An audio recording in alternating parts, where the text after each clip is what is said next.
స్త్రీ పురుష వశీకరణం చేయబడును. ఎంతటి వారినైనా, స్త్రీనైనా పురుషుణ్ణైనా 11 గంటల్లోనే మీ మాట వినేటట్టు, మీ వెంట తిరిగేటట్టు చేసి చూపిస్తాం. మరియు మీ యొక్క ఫోటోతో, మీ యొక్క పేరుతో ఈ యొక్క వశీకరణం చేసి చూపిస్తాం. ఓం శ్రీ మహాకాళీ నమో నమః. యూట్యూబ్ మిత్రులందరికీ నా వంటి హృదయపూర్వక నమస్కారం అండి.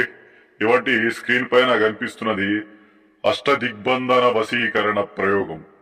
ఏ వ్యక్తినైనా గాని, ఏ కుటుంబాన్ని అయినా గాని ఇవంటి యంత్రసిద్ధ ఉన్న ప్రయోగంలో ఏ వ్యక్తిని మనం అనుకుంటున్నామో అవంటి వ్యక్తి ఫోటోల ద్వారా అయినా గాని, జుట్టు ద్వారా అయినా గాని, ఏమైనా వస్త్రాల ద్వారా అయినా గాని, వస్తువుల ద్వారా అయినా గాని అవంటి వ్యక్తిని మన వంటి వశంలో చేసుకొని మన వంటి మాట వినేలాగా చేసుకోవచ్చు. కేవలం 72 గంటల్లోనే అవి సాధ్యమవుతుంది. ఇవంటి ప్రయోగం అనేది ఏ విధంగా ఎన్ని రోజులు చేస్తారంటే 3 రోజులు చేసే ప్రయోగం ఇది.